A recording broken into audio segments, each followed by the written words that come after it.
Assalamualaikum warahmatullahi wabarakatuh. Halo, selamat pagi, siang, ataupun malam, dimanapun kalian berada. Selamat datang di podcast yang singkat ini. Nah, pada kesempatan sebelumnya perkenalkan, saya Muhammad Aziz Al-Hakim beserta dua teman saya, Arsyad Fadil Hendar dan Muhammad Fikri dari jurusan Bahasa Inggris. Nah, pada kesempatan kali ini, kita akan membahas mengenai dunia dan bahasa dan menganalisis bagaimana peran penting bahasa dalam kehidupan manusia. Kita akan menjelajahi bagaimana bahasa dengan logikanya yang struktur menjadi fondasi komunikasi, pembelajaran, dan bahkan identitas diri. Nah, sejak awal peradaban manusia, bahasa menjadi hal yang sangat penting dalam kehidupan. Bahasa memungkinkan kita untuk bertukar pikiran, membangun hubungan, dan memahami dunia di sekitar kita. Nah, dengan hal tersebut, bahasa membuka peluang untuk membuka berbagai peluang untuk dari pendidikan dan bahkan pekerjaan. Nah, bahasa ini bukan hanya sekumpulan kata beserta aturan-aturannya saja, tetapi juga bisa mencerminkan sebuah budaya dan bahkan identitas. Nah, di dunia tersendiri terdapat lebih dari 7.000 bahasa dengan di Indonesia tersendiri terdapat lebih dari 700 bahasa yang hal ini terbanyak kedua setelah Papua Nugini. Nah, untuk memulai mungkin yang ingin saya tanyakan adalah apa sih yang terjadi kalau manusia ini atau peradaban manusia tidak memiliki bahasa? Nah, mungkin pertanyaannya boleh dijawab oleh Fikri. Silahkan. Baiklah, akan saya menjawab tentang manusia tanpa bahasa. Jadi, bayangkan saja dunia tanpa bahasa tuh. Kita tuh tidak bisa bertukar ide, menyampaikan informasi, atau menjalinkan hubungan dengan orang yang kita sayang. Jadi, bahasa itu bagaikan jembatan yang menghubungkan kita dengan orang lain, menjalinkan hubungan yang memungkinkan kita itu untuk saling memahami dan bekerja sama. Jadinya, jadi kita sebagai anak bahasa tuh sangat penting dalam dunia pendidikan ini. Jadi dunia tanpa bahasa itu tidak ada jalannya komunikasi, begitu. Baik, jadi kalau dunia tidak ada bahasa itu seperti mati ya, jadi tidak hidup Betul. dunia ini. Jadi, Bahkan tapi hewan saja tuh ya, punya bahasa begitu. nah tentunya dalam bahasa tersendiri ini kita harus bisa berkomunikasi secara efektif, secara yang dimana tadi Fikri jelaskan untuk bertukar informasi mungkin. Nah, di sini mungkin yang ingin saya tanyakan, gimana sih bahasa dan logika ini membantu dalam komunikasi yang efektif? Mungkin boleh dijawab oleh Fadil. Silahkan Fadil. Ya, izin menjawab untuk pertanyaan yang ini.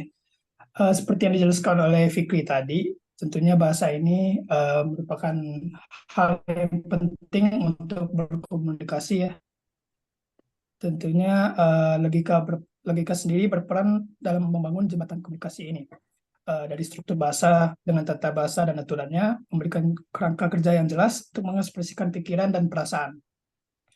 Tentunya hal ini memungkinkan kita untuk menyusun kalimat yang koheren, terstruktur, dan mudah dipahami oleh orang lain, eh, yang merupakan fungsi dari bahasa sendiri. Baik, jadi bahasa di sini berfungsi sebagai ilmu pengetahuan juga ya. Jadi kita harus bagaimana mengerti menyusun kalimat yang koheren, terstruktur, dan mudah dipahami. Nah, dengan ini berarti bahasa juga bisa kita katakan sebagai gerbang pengetahuan. Nah, karena tadi dijelaskan bahwa bahasa digunakan untuk mengekspresikan pikiran dan perasaan. Oleh karena itu, pertanyaan selanjutnya mungkin bagaimana sih bahasa ini membantu kita dalam mengakses informasi dan khususnya ilmu pengetahuan? Mungkin boleh dijawab oleh Fikri. Baiklah, saya akan menjawab. Jadi gerbang pengetahuan ya. Jadi itu bahasa bukan hanya alat untuk berkomunikasi, tapi juga gerbang untuk menuju pengetahuan. Jadi melalui bahasa kita dapat mengakses informasi dan ilmu dari berbagai sumber. Jadi semakin banyak kita baca, semakin banyak yang kita akan ketahui. Itu merupakan gerbang dari ilmu pengetahuan. Jadi ikro intinya. Baca ya, sebagaimana kita sebagai mahasiswa selalu didorong untuk selalu membaca supaya kita lebih bisa mengerti mata kuliah yang ada. Nah, tentunya dalam membaca ini khususnya membaca teks-teks tertulis yang ada, logika juga berperan penting untuk memahami informasi yang terkandung. Jadi mungkin pertanyaan selanjutnya, bagaimana sih logika ini berperan penting dalam memahami informasi yang terkandung di dalam sebuah teks? Mungkin boleh dijawab oleh Fadil. Ya, seperti yang sudah saya katakan tadi sebelumnya, logika sendiri berperan untuk menjadi jembatan untuk berkomunikasi dan tentunya bertukar ide kepada seseorang.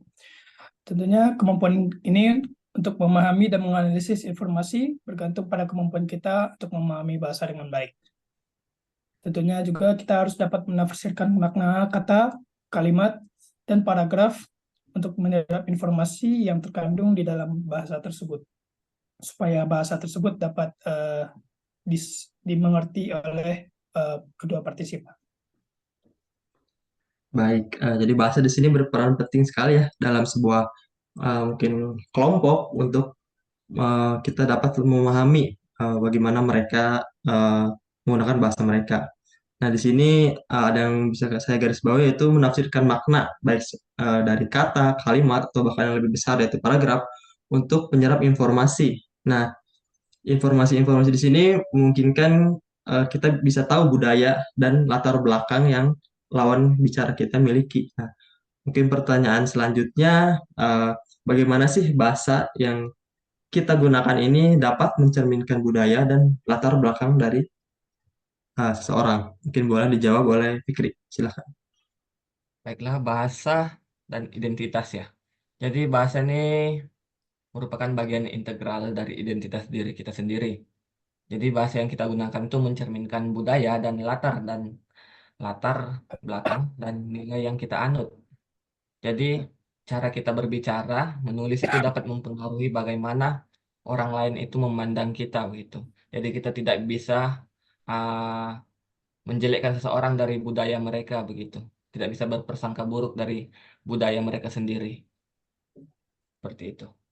Baik, jadi eh, sangat tercermin ya. Jadi bagaimana kita menggunakan bahasa kita itu akan menjadi identitas atau budaya yang kita sendiri miliki. Nah, di sini mungkin untuk memahami budaya kita sendiri juga kita harus mengerti bagaimana kita menggunakan bahasa secara tepat dan sesuai dengan konteks yang ada. Nah, mungkin pertanyaan yang terakhir ini, bagaimana sih logika ini membantu dalam menggunakan bahasa secara tepat dan sesuai dengan konteks supaya tidak ada kesalahpahaman dalam komunikasi? Mungkin boleh dijawab oleh Fadila. Ya, tentunya bahasa sendiri mungkin tidak bisa digunakan dengan saling bertabrakan. Saya yang berasal-usul dari Sumatera Barat tentunya menggunakan bahasa Padang untuk kesehariannya. Jika saya gunakan bahasa tersebut di sini, mungkin teman-teman di sini tidak mengerti karena saling bertolakan budaya dan latar belakang. Tentunya logika ini membantu kita dalam menggunakan bahasa secara tepat dan sesuai konteks. Tentunya ada norma dan etika yang harus dituruti untuk berkomunikasi dalam budaya tertentu agar dapat diterima dan dihormati oleh orang lain. Sekian seperti itu. Baik, eh, jadi kita tahu ya bagaimana bahasa ini berperan penting dalam komunikasi dan bahkan secara lebih detail itu dalam kehidupan, bukan hanya untuk komunikasi saja. Nah, sebagai penutup, bahasa juga dengan logikanya struktur ini merupakan hal yang fundamental dalam kehidupan manusia. Bahasa memungkinkan kita untuk berkomunikasi, belajar, dan bahkan membangun identitas diri. Oleh karena itu, penting bagi kita untuk terus belajar dan mengembangkan kemampuan berbahasa agar dapat memanfaatkannya secara optimal dalam berbagai aspek kehidupan. Sekian podcast singkat ini. Terima kasih. Wassalamualaikum warahmatullahi wabarakatuh. Waalaikumsalam. Waalaikumsalam.